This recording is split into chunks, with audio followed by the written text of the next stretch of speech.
So, like I said, we'll do a quick overview of the hybrid, the very powerful hybrid framework that we have created. So, let me just open it up.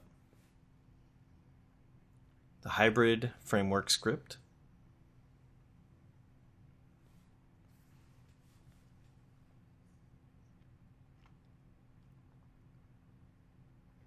Okay, so this is the hybrid mortgage calculator, the hybrid mortgage calculator framework that we created. So basically, in the beginning, we are importing all of the Excel sheets. Okay, so we are importing the Excel sheets. We are loading all of the values from the Excel sheet for input data. Then we are adding those values, that data from the Excel sheet, into the local QTP data table. Then here we have all of these loops. Don't forget that we always have the row count.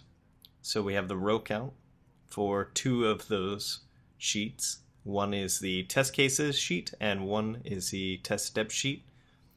So we're getting the row count, and then for the loops, we're basically navigating. Let me show you 1 second.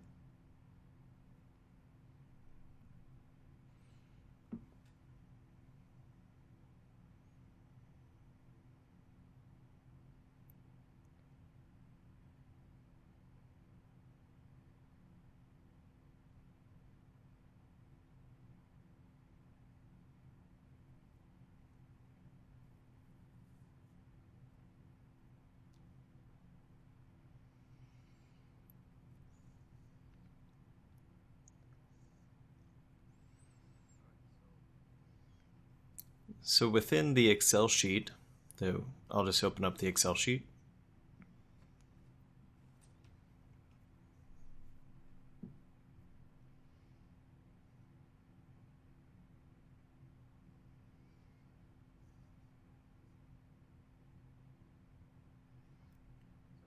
So what we are basically doing is we are reading the test cases sheet, the sheet called test cases and test steps, and we are reading the test cases sheet first, and if we see this TC01, that means if we see this test case ID as TC01, then we start reading the test steps.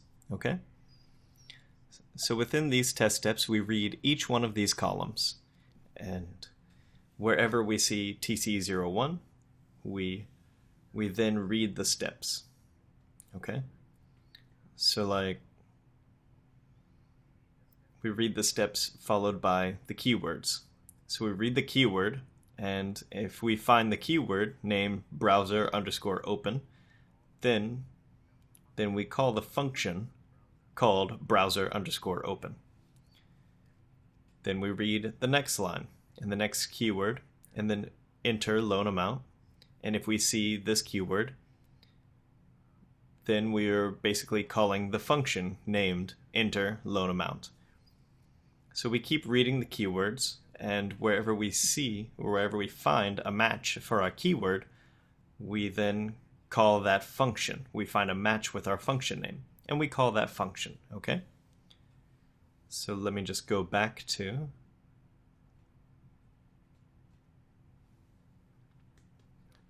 So basically, as you can see, we are reading these keywords, and if we see browser_open, we call the function called navigate browser. If we see enter_loan amount, we call the function enter text. If we see a keyword named enter_loan term, we again call the function enter text. But this time we pass a different value, a different input value, because this is for loan term, and this is for loan amount. So we keep calling the enter_text function, but each time we are passing different values. And all of these loan term, interest rate, loan amount, all of these values are coming from our Excel sheet. Let me scroll back. all of these values are coming from our Excel sheet. Let's go back to the Excel sheet.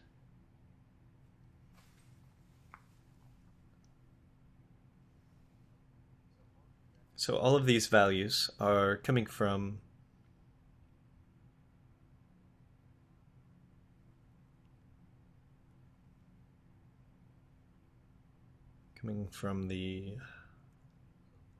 those values are coming from our test data, and our test data sheet name is called Mortgage Calculator Sheet, and this is the sheet.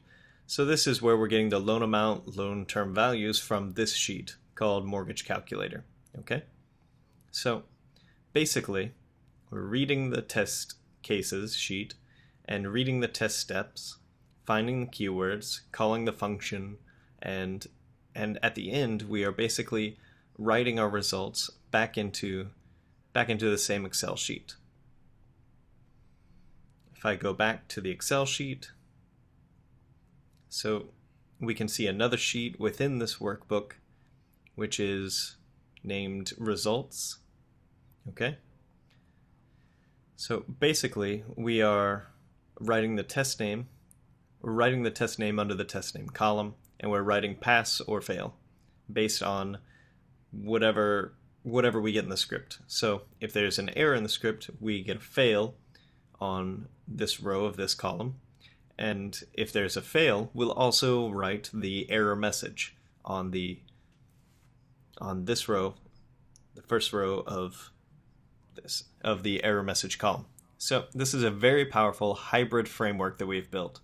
You can reuse this over and over. You can modify it. It's most likely that you will need to modify it based on your project needs. But this is a very good, very strong baseline and a very good starting line. And from here, you can actually go anywhere and become a real-time expert in QTP and QTP framework. So what you have just completed is coding a very powerful QTP framework, and you are pretty much a master now of QTP. And so in the next video, let's try to browse a few more options for writing our results. Instead of writing Excel sheets, we can also write our results into text files. So in the next video, we'll look at that.